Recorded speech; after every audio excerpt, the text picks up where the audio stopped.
Okay. All right. Well, welcome everybody. Thank you so much for taking some time out of your afternoon. I'm excited for our first guest speaker as part of the People Managers Hub community. The People Managers Hub is a membership community for those who manage other people. There's lots of different elements to being part of that membership community. We have some of our members on today. So again, thank you for coming and showing support. This is our April 2025 guest speaker. Just to set the tone for today, you'll have 10 minutes of introductions. We're pretty much getting to the end of that right about now. 35 minutes of a guest speaker, 10 minutes Q&A, 5-minute wrap up. This is being recorded and will be made available on the People Managers Hub. So it will be made available in a on-demand format to the members of that community who missed it today. For those of you that are not yet part of the People Managers Hub, there's a QR code on your screen. Feel free to scan that and it'll give you access to the website where you can find out more information about it. But today, our guest speaker is Mark Mears. And Mark is a friend of mine that I met through some virtual networking. I don't know, Mark, it's probably might be going on 2 years now. Yeah, maybe even three, right? It's been a little while. And he is a best-selling author, a keynote speaker, a consultant, and a visionary business leader. He has a significant track record building stakeholder value, driving innovation and profitable growth among world-class brands. Maybe you've heard of them, I don't know. PepsiCo, Pizza Hut, McDonald's, Frito-Lay, JCPenney's, NBC, Universal, and the Cheesecake Factory. So just some small organizations that are out there. And today, Mark serves as the founder and chief growth officer for Leaf Growth Adventures, or Ventures, not adventures, although it's, I'm sure, an adventure. Every other day is an adventure. Be part of today as we hear what Mark has to say. So Mark, I am actually going to turn this over to you so that you can share your screen and introduce yourself to the audience. Maybe there was something I might have missed along the way. I don't think so. I think I want to hire you when I die someday to give my eulogy, is what I think.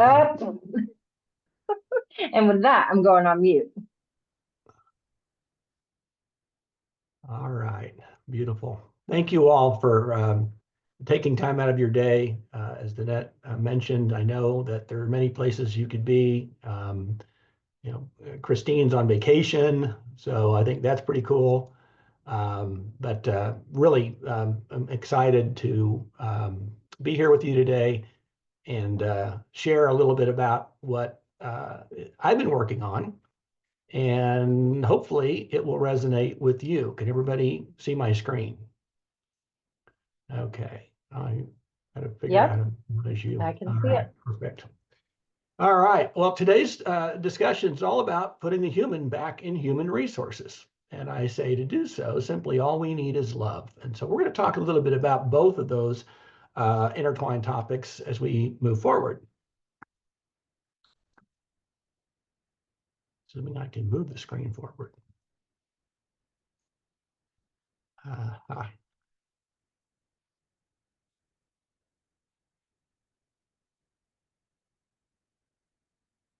It's not moving forward. Hold on. Stop and start over. That is the tech secret of all things. Just restart it. Yeah, reboot.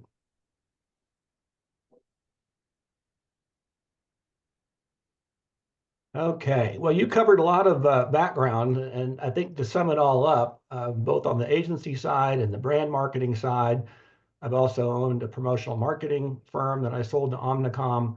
So I've kind of been on multiple sides of businesses, and I feel like I've got a pretty well-rounded view. And then the one common denominator that people would say about me is I love growth. Some have even called me a growth junkie. I love growth in all of its forms: personal, relational, professional, and spiritual. And While I love to learn about it, I think I love even more being able to talk about it with others. And as Danette mentioned, I'm now a solopreneur. Actually, I have 3 employees, me, myself, and I, although I don't know if that makes any adds any value because we often disagree. But my firm is called Leaf Growth Ventures, LLC, and I inspire individuals, teams, and organizations to find purpose in fulfilling their true growth potential. And I do so by the book that I wrote called The Purposeful Growth Revolution, 4 Ways to Grow from Leader to Legacy Builder. And it's founded upon a model that uses a Venn diagram, because I don't believe life is linear. I don't believe leadership is linear. When you think about a leaf, it's a symbol of growth and rebirth. But in this case, it's also an acronym. It stands for leadership, engagement, accountability, and fulfillment, which are 4 interwoven or integrated processes that I've found inspire individuals, teams, and organizations to find purpose in fulfilling their true growth potential. Much like the leaf on a tree is the driver of growth, so is this model in helping build purposeful people and purposeful organizations for the benefit of all stakeholders, teammates, customers, our business partners, and our communities. And I say the purposeful growth revolution is on, and I use any excuse I can to get my favorite group, the Beatles, in there. If you remember the song, you say you want a revolution. Well, we all want to change the world, but right now the world's changing us. And we've got to make sure that we're keeping pace and in some ways leading the change. And so I dug into the word revolution. I found there's 3 key definitions. The first is an uprising of the people. Think about it as from working at a job to fulfilling a purpose. The people have spoken. Matter of fact, 34 million of them have spoken. MIT Sloan School of Management did a survey a few years back during the height of what was then called the Great Recession, which I prefer to refer to as the Great Repurposing. And they asked a simple question, why'd you leave the workforce? And the number one answer, by over 10 times more than the second most given answer, was toxic work environment. And compensation didn't come up until number 16 on the list. And if you remember the old movie Broadcast News, guys out the window saying, I'm mad as hell, I'm not going to take it anymore. It's as if COVID gave us all a bit of a timeout to reflect deeply on not only maybe what, but who was most important in our lives. Now, we've seen studies from McKinsey a few years back and Deloitte more recently talking about this new world of work and how it's changing on purpose. And those of us of a certain age bought into the myth of work-life balance. And I'm afraid I've not seen it and I've not felt balanced. But even today, younger people want to flip that paradigm and really reprioritize it to be more life, work, purpose. And according to the McKinsey and Deloitte studies, 89% of employees at all levels of an organization say they want purpose in their lives. That's great. Well, 70% of employees said that their sense of purpose is largely defined by their work. And this is the killer. Nearly 90% of millennials and Gen Zers want purpose in their work. So this is a very clear signal that says employers and leaders have got to encourage employees at all levels to develop and live their purpose at work. Imagine that. Now, there's a group called the Science of Purpose who did a study, and they said individuals with a connection to their purpose experience 63% increase in wealth, leadership, effectiveness, and fulfillment. They learn twice as much and are 4 times more engaged, and get this, 175% more productive. That's almost 2 people worth. Now, they then said companies with a connection to their purpose experience higher margins as purposeful firms are 30% more innovative. 73% of their customers said they'll switch to higher purpose brands and pay more. They're experiencing higher levels of retention and tenure, which we all know in this era of quiet quitting and the great resignation. Employers today are having a tough time holding on to their best people.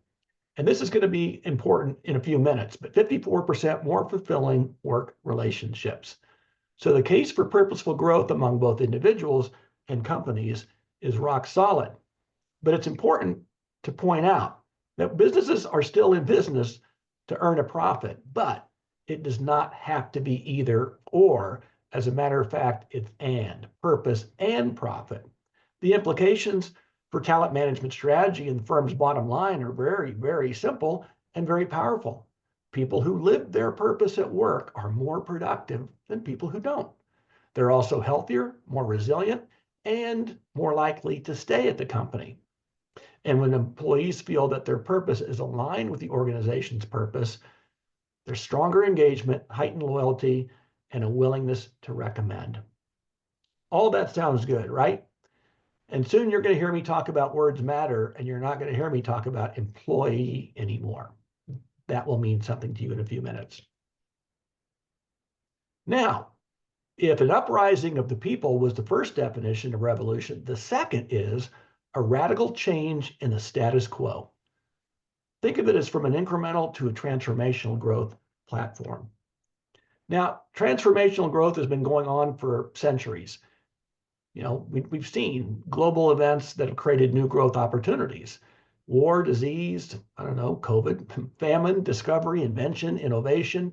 You think about invention and innovation, and you see the visual of holding up an Apple iPhone, and you think about some of us of a certain age had pagers, or maybe we had a Crackberry that was so popular. And today, now we have more computing power in the palm of our hand than NASA had when they put men on the moon and brought them home safely years and years ago.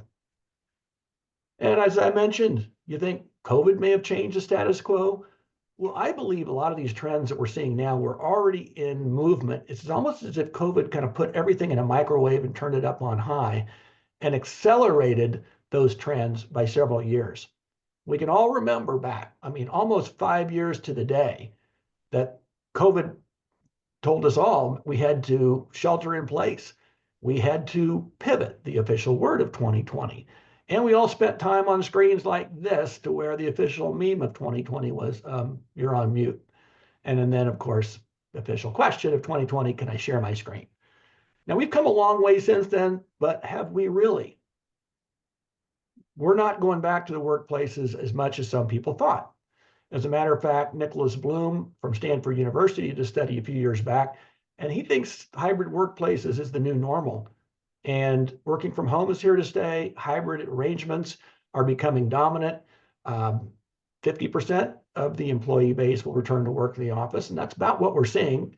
10% will continue to work remotely. Some people always did, if you were in sales positions and remote parts or different parts of the country. But 40% will have a hybrid schedule. So that means we've got to be able to incorporate both high tech with how we connect and communicate with high touch, and how we do it in a more humanistic way. And finally, from status quo to shifting landscape, doesn't it feel like the ground under our feet is like sand? We were talking about the Great White Sands National Park in Colorado, where you stand in one spot and in a minute you're sinking because of the sand. And this has had many downstream impacts that have emerged in this quote unquote new world of work. There's a loneliness epidemic. While we're more connected digitally than ever before, we're more lonely. And that's impacted mental health and well-being. And we're seeing generational shifts as boomers are aging out and younger generations are coming in. There's a pretty big gap between the newbies and some of us old dogs, and how we are able to not only manage, but use that as a competitive advantage. And we get the best out of both. There's a term called reverse mentoring, which suggests younger people can mentor some of us older folks in certain areas while we can mentor them in others. And then technological disruption. You think about AI and people now being afraid they're going to get laid off due to technology.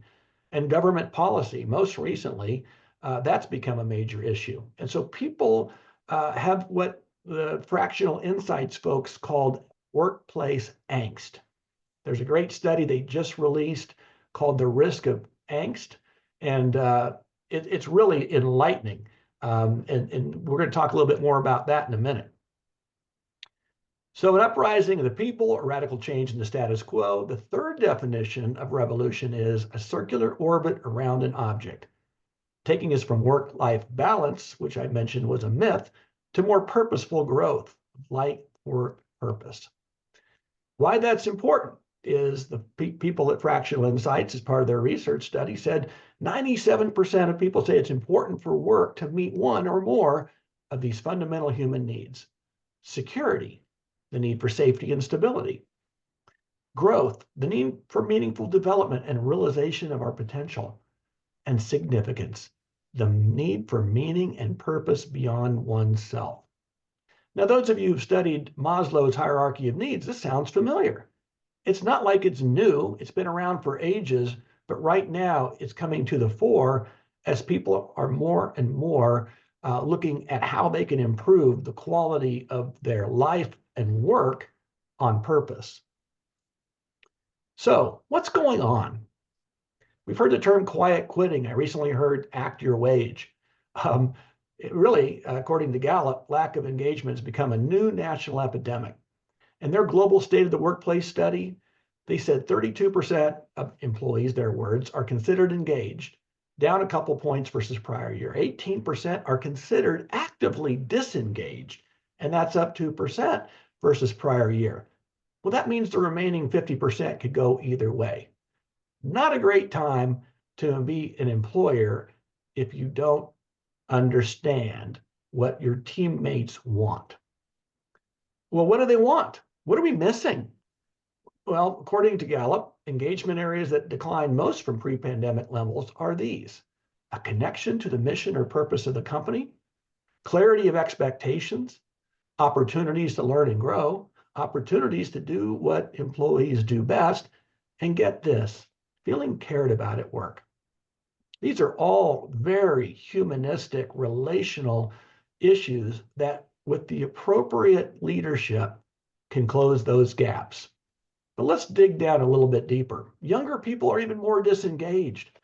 And according to their research, young millennials and Gen Zers experience even more decline in feeling cared about at work, having someone who encourages their development, opportunities to learn and grow, their opinions counting, and having a best friend at work. We talk about this loneliness epidemic.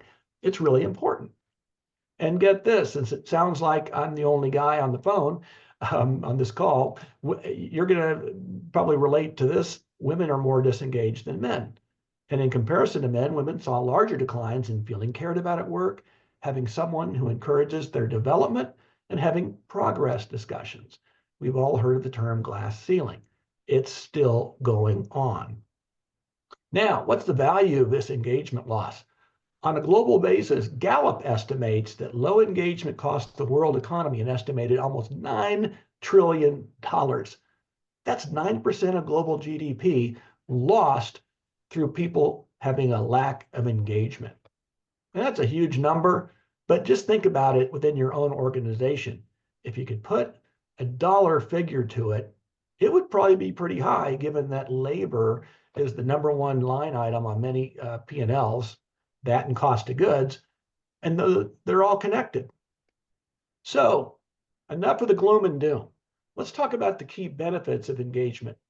According to Culture Amp, in a workplace study they just released, these key benefits are really important. Improve retention and turnover. Enhance workplace collaboration. That's an important word, collaboration. Higher performance and productivity, getting more with less.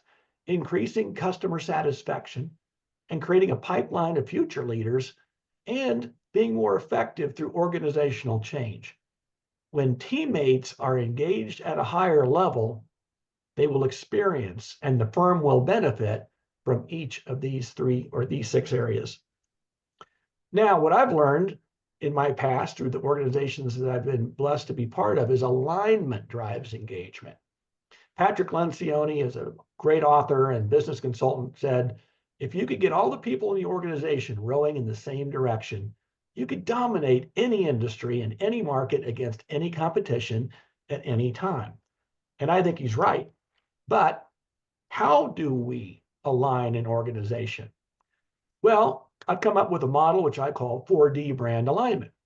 I believe there are four dimensions to a brand. Most people say, well, what are you talking about, Mark? The brand is McDonald's. I see commercial. That's the brand. Well, no, that's the external brand. And then some people go, oh, no, I get it. We have an internal brand. Of course, that's the team that will have, that runs the business, right? But let's take a step back. We actually start with a personal brand. Every one of us has a personal brand, and we're more comfortable bringing it into the workplace than maybe we were years ago, where it was, don't bring that weak crap in here. I don't want to hear about your personal life, and I don't want you talking about politics or religion. Just keep your nose to the grindstone. Well, we're all human beings. We are all whole human beings. We're not just workers. So the personal brand answers the question, who am I?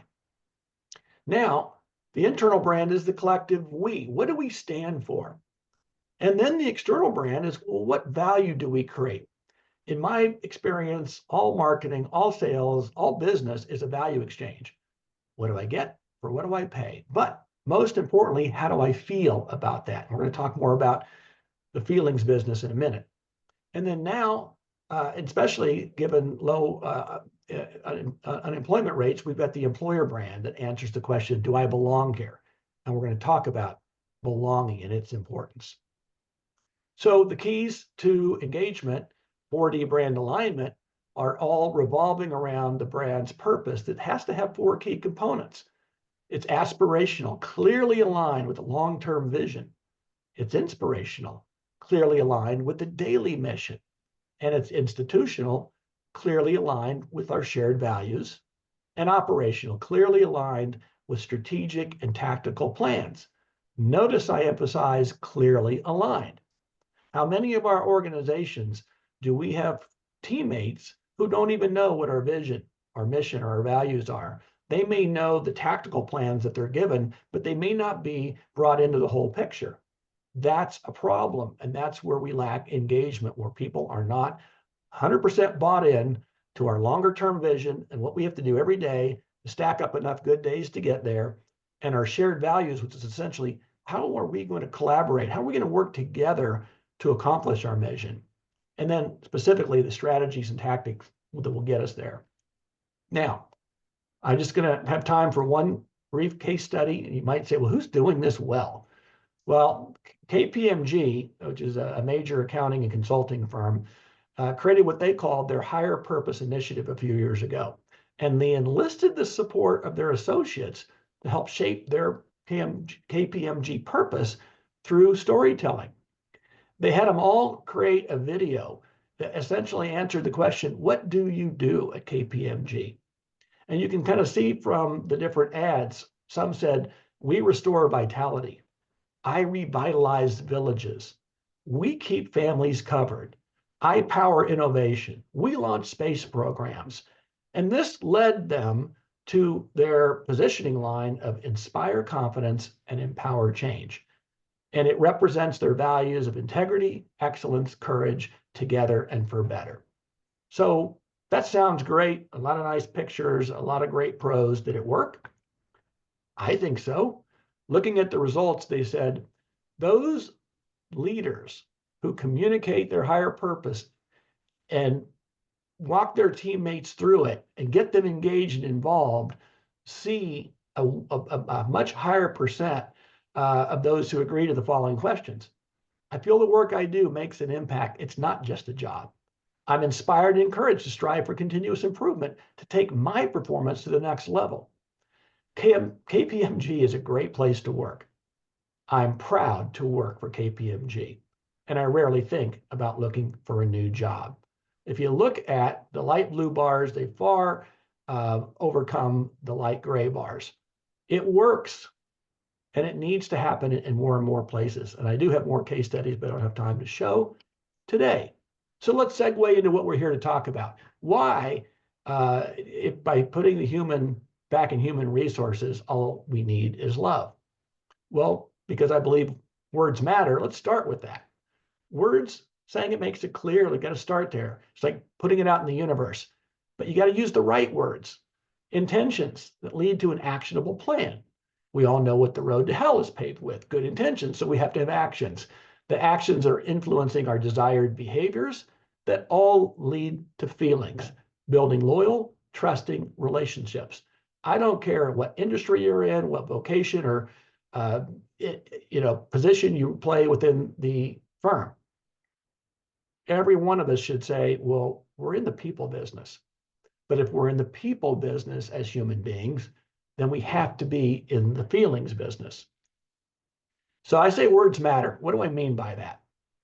I hate the word employee. I prefer teammate. Employee seems, I don't know, someone who just gets paid to do a job. A teammate is someone who plays a valuable role for the benefit of the team. The idea of being valued, you're going to hear a lot more about that in a few minutes, cannot be overstated. From boss to a leader, I hate the word boss. And if anybody understood the etymology of the word, it comes from the Danish slave trade. But nobody thinks to look that kind of stuff up. They just throw words out there that we hear in vernacular. I've never allowed someone to call me a boss. I said, if you want to refer to me as something, call me your leader, because to me, a boss is merely a title on a business card that if you act like a boss, you won't have very long, versus a leader is a title that's earned every day by how you show up. So if you think about leadership, I believe servant leaders are the best kind of leaders. And it comes down to service and humility. I've never told someone on my team to do something I wouldn't be willing to do myself.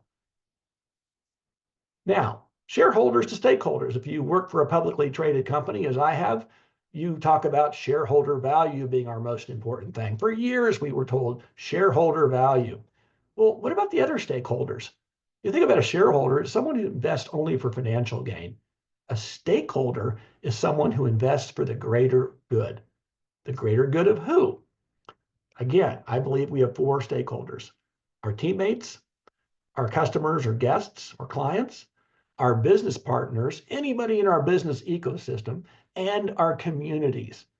And if we look after all stakeholders, we will become a much more profitable organization, because like a four-circle Venn diagram, they're all intertwined. I want to work for a better company to work for. I want to buy from a better company to buy from, and I want to invest in a better company to invest in, and I want to live in a community that treats me as an equal. And from like-minded to like-hearted. How many times we've heard, oh yeah, you and I were like-minded. Well, like-minded may be just someone who thinks like others, versus like-hearted, someone who builds trust with others. If we're like-hearted, we can agree on an issue and make ourselves feel good, pat ourselves in the back, but did we really learn or grow? Versus if we're like-hearted, we can be in a position where we might not agree with somebody, but we can listen and learn something new and build a sense of trust. And from culture to community. We heard culture all the time, or our culture is this and our culture is that. It's thrown around, and one wag told me, oh, culture is just how we define what we allow around here. And that's not what it really means. So for me, a culture feels like just somewhere one might feel a part of. That's not bad. But a community feels like a family one can belong in. And community equals belonging. We know how we feel when we belong on a team. Those of you who played in sports, or maybe you were in the band or choral group, but you had a role to play that was valued, and you felt like you belonged. You're going to have a greater sense of duty. You're going to have a greater sense of fulfillment, and the team is going to be better off as a result. This is a long one, but I'm going to read it because it's really important. Vivek Murthy was a former U.S. Surgeon General, said this about building community: it requires love. Love not as sentimentality, but as a commanding force with the power to build, strengthen, and heal. Love as generosity and kindness. Love as hope and grace. Love as courage. The love required to build community must not be reserved only for close family and friends, or those who share our beliefs and life experiences. It must also be extended to neighbors, colleagues, people of different backgrounds, people with whom we disagree, and even people we consider to be our opponents. It requires recognizing something deeper and more fundamental that connects us. I don't know what your belief system is, or if you have any system at all, but I believe we'd have to probably agree that love is the greatest, most binding force in our universe. Now, we talk about community, is belonging, but there's so much power in that. And there's a lot in the news about DEI, right? Well, thinking about it, diversity gets us to the door, that's good. Inclusion invites us to sit at the table, better yet. Equity gives us an equal voice, hallelujah. But if we don't feel psychologically safe in that environment, we're likely not going to be vulnerable to give our very best if we don't feel we belong. Simply put, we will die without the B. So what does it mean? What does belonging mean? It's a feeling of security and support when there's a sense of identity, acceptance, inclusion, and value for a member of a group. Identity might be something like this. I feel seen and heard. Acceptance may feel a little like this. I feel like I can be who I am. I don't have to just glob on to the masses or be like a lemming jumping off. Inclusion, I feel like a member of the team. I feel included and valued. I feel a sense of self-worth. When we feel valued, it raises our self-esteem and our self-worth, right? So belonging is very, very powerful. And these are the ways that it manifests itself in our teammates. Now, I love Maya Angelou, and on this quote, I'm sure you've all heard before, but belonging feels a lot like love. She said, I've learned that people will forget what you said, people will forget what you did, but people will never forget how you made them feel. There's that word, feel. So, to quote the late, great Tina Turner, what's love got to do with it? In this case, we've heard about the Leaf growth model. This is the love leadership model, and it stands for listen, observe, value, and empower. Four very simple yet powerful humanistic needs that we all share. Let's start with listen and how to listen graciously to build trust. Observe, how do we observe generously by creating an investment in our teammates? And value, we value people gratefully by demonstrating our appreciation. And empower, very important, generatively. We want to help our people grow into their full potential. Now, that's at a high level. Let me break it down for you very simply. Listening graciously means pleasantly kind, benevolent, and curious in ways that build trust. Ask good questions and don't just hear, but actively listen to the answers. And listen on a deeper, more empathetic level to not only what is said, but what's possibly not being said. And watch for body language. You never know what may be going on in a teammate's personal life. Well, there's Danette. She's been leaving early the last several days. And in conversation with her, I asked the question. I say, I notice you've been leaving early, and I'm not sure what's going on, but I'd love to hear. And she's saying, yeah, well, I'm leaving early because I've got to get to an assisted living facility and take care of my mom, who we just put in. And she would then have the trust in me as a leader to be able to do, to trust and know that I have her best interests at heart. And I'm demonstrating empathy because studies have shown, and I don't have enough time to go through all the research, but leaders who are more empathetic build trust and they build loyalty because they're not just bosses. They're not just saying, here's what you got to do by when and get it done or you're gone. They're treating people in a more relational and humanistic and purposeful manner versus the more command and control hierarchical model that no longer serves us. And that leaves someone saying, I feel heard. So 4 different ways that you can listen. Active listening, there are tons of ways that you can practice active listening in a conversation, whether it's one-on-one or as a group. Again, doing so in an empathetic manner. I'm sure that must be difficult for what's going on in your life right now. Is there anything I can do to help? And they're probably going to say no, but they're going to feel really good that you cared enough to reach out and offer. And then demonstrating understanding and learning. We're learning about each other as people, not just as workers, right? And again, ultimately, the goal is to build trust. Why is trust important? Well, according to Stephen Covey, he says trust is the glue of life. It's the most essential ingredient in effective communication, and it's foundational principle that holds all relationships. Trust is what we're after when we listen. Now, observe. How do we observe? Generously. That means investing a generous portion of one's time, talents, and resources and experiences to coach, mentor, encourage a team member in real time. Don't wait for the dreaded annual performance appraisal, which no one likes or does very well. And the word appraisal sounds like someone's a piece of real estate or something, right? You want someone to feel seen. So we've talked about being heard, but people need to feel seen. And what we're learning from Gallup is I don't get regular and timely feedback. So I don't really know how I'm doing.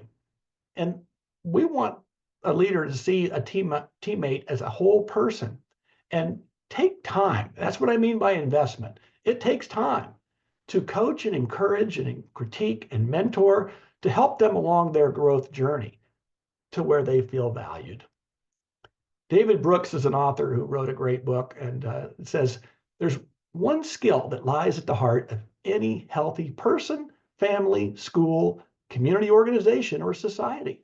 The ability to see someone else deeply and make them feel seen, to accurately know another person, to let them feel valued, heard, and understood.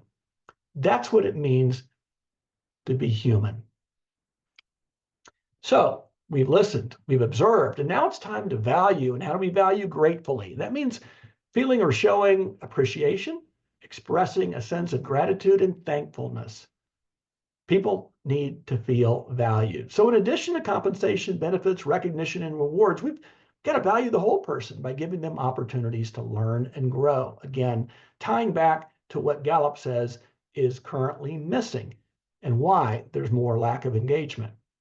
And when you feel valued, it creates this deep sense of self-worth in your teammates for the role they play on the team for our shared success. We need them to feel valued. And 4 different ways we talk about value. And I'm going to just spend a second on diversity, because I think, again, it's one of those words that is misunderstood. I think if you think about it, diversity can be a powerful, competitive, leverageable advantage for your firm. And there's both outward and inward diversity. Most often we're kind of looking at people from the outside and we're thinking about backgrounds, lived experiences, and all that's important because it shapes and makes us who we are. But also as important is inward diversity. How do we think and how do we contribute value back to the team with new ideas by challenging the status quo and asking the question, why? Why have we always done it this way? Because if we keep thinking the same way, we'll keep doing the same things, and we'll keep getting the same results and wondering why we're now BlackBerry, or we're now Circuit City, or we're now Kodak, because we didn't innovate. And what studies have shown over and over and over is diverse minds thinking outside the box, yet collaborating together, come up with innovative solutions to business challenges. So over and above compensation and benefits, which are the green fees, obviously, you've got to be competitive. Reward and recognition is really important. We need to provide reward and recognition in a way that teammate values it. Some people love to be brought up in front of a room and have a picture taken with the leader with some award. Others don't really like that. So it's important through the listening process, we find out what motivates someone to feel valued and appreciated. And it's different for different people. So don't come up with a one size fits all solution. And valuing people's gifts and talents. I come from a strengths-based background. And when I worked for PepsiCo at Pizza Hut years ago, it wasn't that way.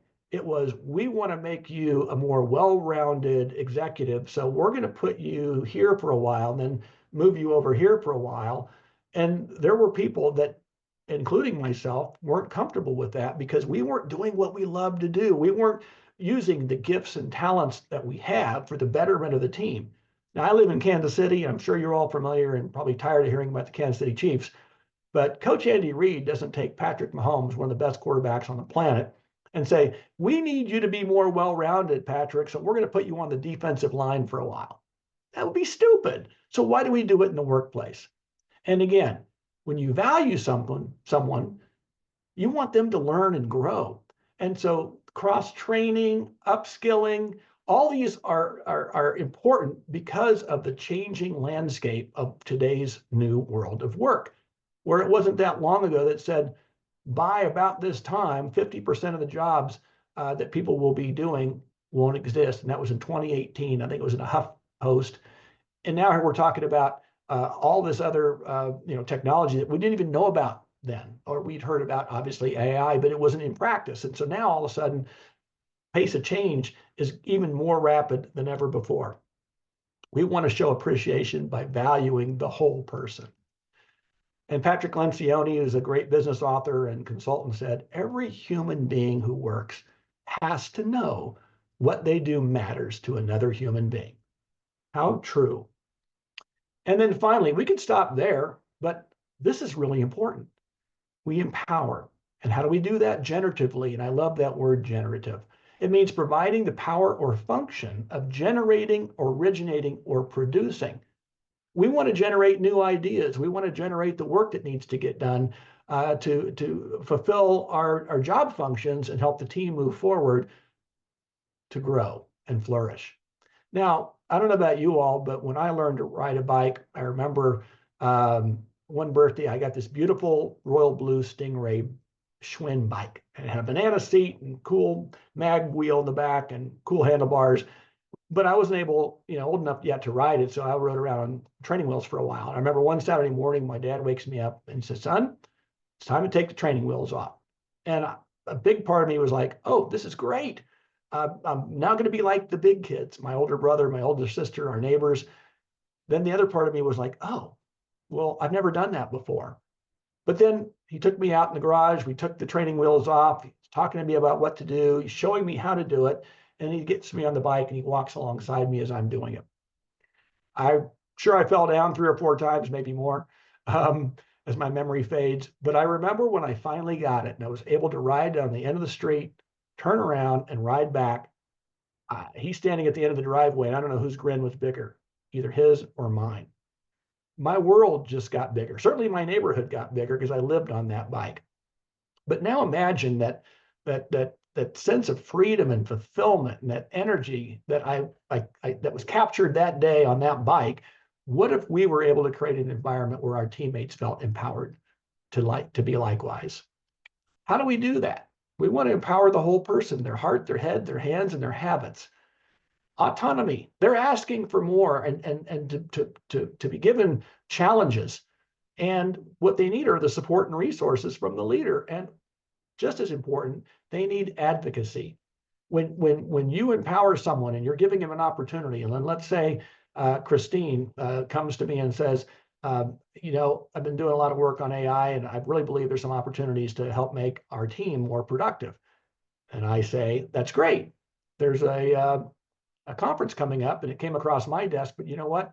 It's a couple of days, it's in the Bay Area, but I think that would be great if you would go. And my only request is you come back and we schedule a time for you to present to the team. I give you the resources and you say, well, what I need is a little more time. I'm working on 3 projects and 2 I got to be involved in, but the 3rd's almost done. If you could pass that over to Danette, that would be great. Okay, great. I get you the room. I'm advocating for you. And now the big day comes and you're presenting to the team and they give you a standing ovation.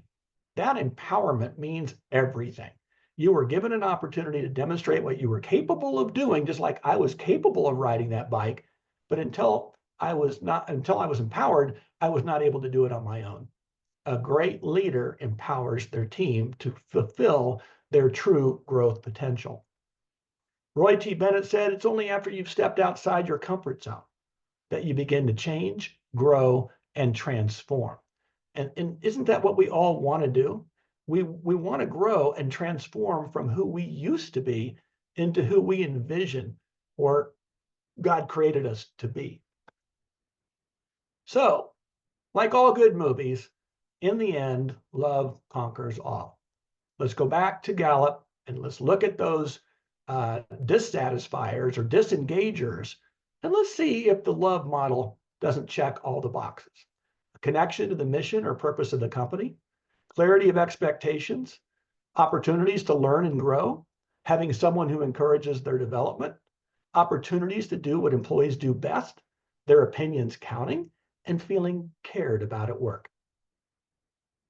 So, do you want to grow with me? If you do, let's get together on LinkedIn. And you can check out my website at markamears.com. It's not M, Mark A. Mears. And on there, you will find a purposeful growth self-assessment. It takes about 6 or 7 minutes to fill out. But when you're done, it'll give you kind of a benchmark of where are you with this whole idea of finding and fulfilling your purpose in both your life and your work. Let's get growing. I love it. Thank you Little so time much, for Mark. Q&A? Yeah, absolutely. That is exactly where we are at. Some really important nuggets there. I think I definitely want to open it up to the attendees to see what questions they have, if there's anything that they would like to gain some clarity on. Apologies for the M instead of the A. Okay. Man. I've been called worse. Type O. So I'm going to share my screen real quick as we take the Q&A for those of you that are not part of the People Managers Hub. That is, again, a membership community for those who manage others. Today, for being part of this presentation, you are getting a discount.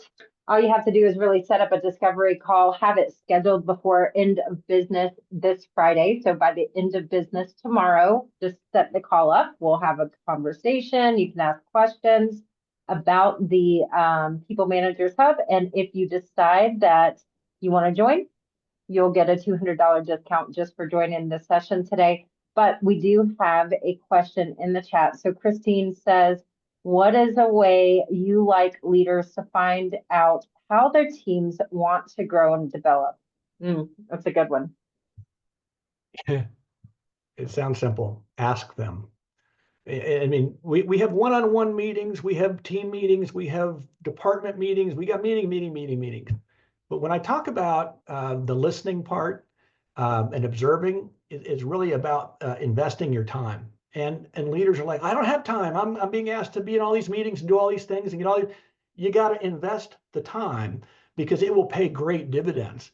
And so by having those one-on-one conversations and listening, this is what motivates me. So I look at, you've heard of Simon Sinek, right? The whole start with why movement is magic circles. People want to know why you do what you do before they care how you do it and even what you do.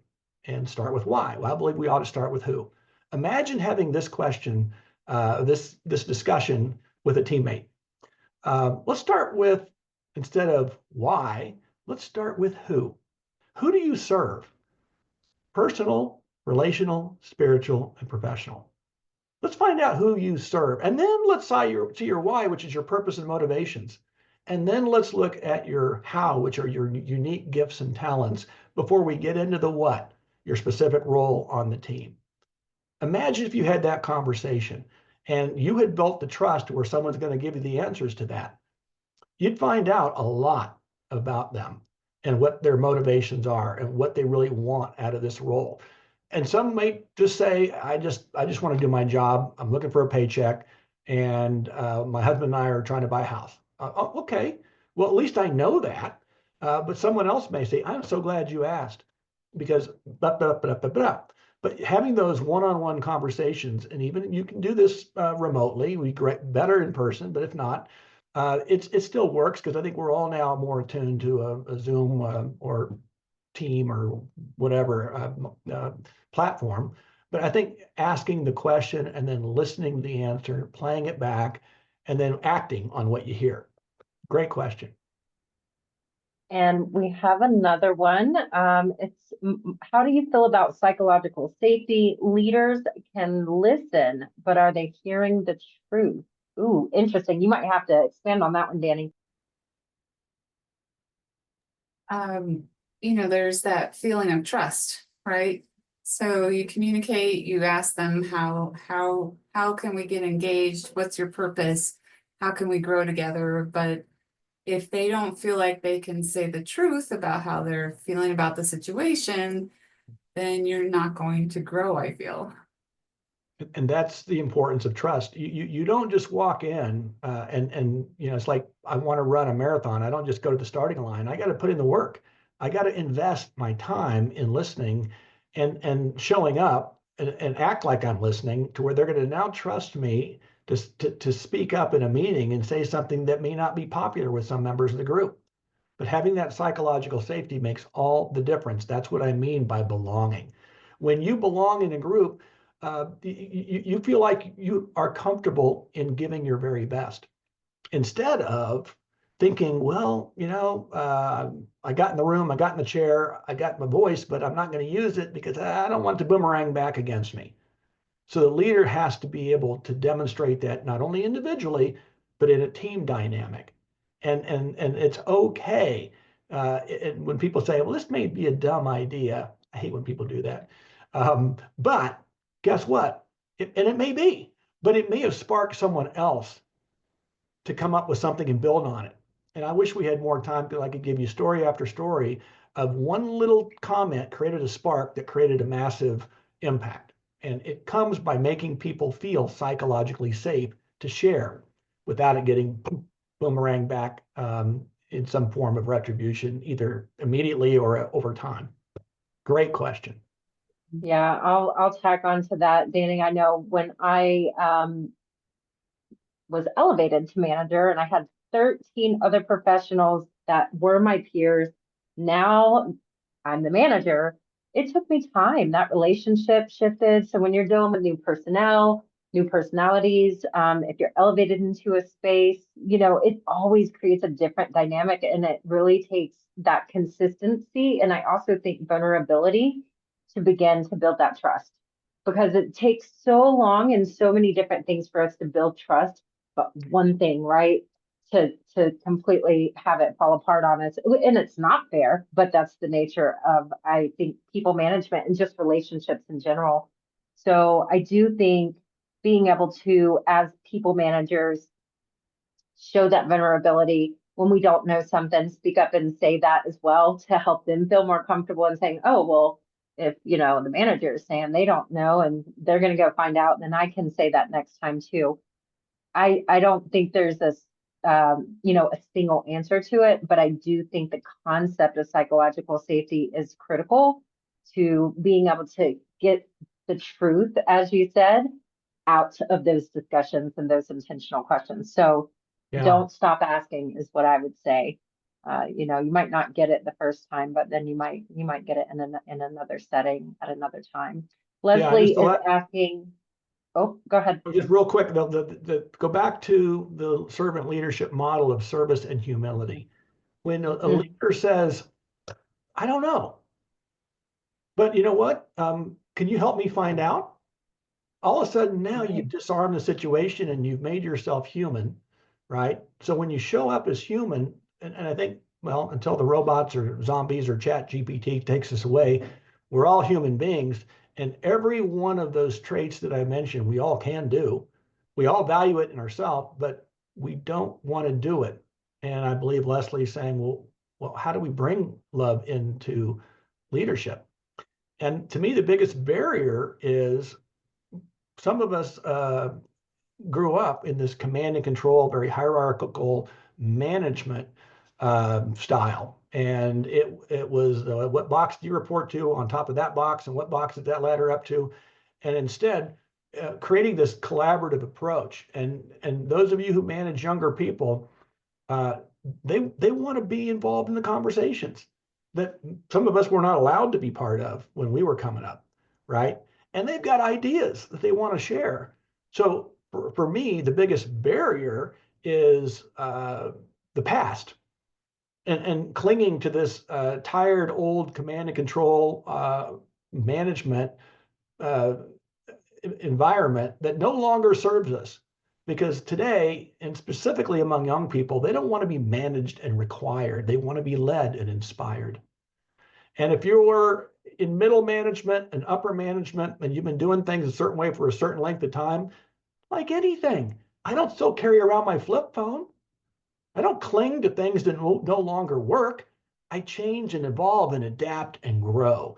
And that's what your teammates are demanding from you, because if you're not delivering it, they're gone. This is a subscription model age that if something doesn't work, they bounce, right? And we're seeing it. And then the cost of replacing them adds up, right? So it's in a leader's best interest to humble themselves to say the old style of leadership or management it's not working. I've got to learn and grow. I've got to have the resources that Mark's talking about, that Danette's talking about, because that needs to be added to my toolbox, or I will become a dinosaur. Well, on that, we are at the top of the hour. Mark, thank you so much for coming and sharing all of your lessons learned and the philosophies that you have come up with. Again, the name of your book is The Purposeful Growth Revolution, 4 Ways to Grow from Leader to Legacy Builder. And that's about 2 years ago, and it's available in all platforms on Amazon. Some of you are audiobook people, I got you covered. Some of you are digital, got you covered. I think you'll find it to be a roadmap for how leaders can grow into legacy builders. If you think about a manager as someone who is more transactional, they're managing people, budgets, timelines, et cetera. But a leader is someone who's building relationships, and a legacy builder is someone who is creating a role model for other leaders. And so exponentially, they're growing other leaders. And that's what we need to get to, because we're not going to obfuscate this command and control management style. And Danny says that among certain generations, like baby boomers, this idea could come across as weakness. Certainly it can. But I don't know, if I looked at my company's bottom line and saw that it wasn't what it should be, and I had to look at as myself as a leader and say, what am I doing? There are 3 or 4 of my team members or teammates left. I'd have to say, maybe he's got something there. And if I looked in the mirror and said, how do I want to be treated? I'd say I'd want to be treated like love. And that's my new book I'm working on. So stay tuned, hopefully out this fall. There you go. Okay, well, thank you all so much. We are at time. Have a great rest of your week, and we'll see you around if you want to get in touch with Mark. You have his contact information, but you can always reach out to me if you saw this on LinkedIn. We also will make sure that information is available there. Take a look at the book, or if you love to consume content in written form, there's so many different diagrams and different ways that Mark engages you as part of that book. So I highly recommend it. Thanks, everybody. Thanks so much, Mark. Thanks, Danette. Thank you. Enjoy your vacation. Yeah. Yeah.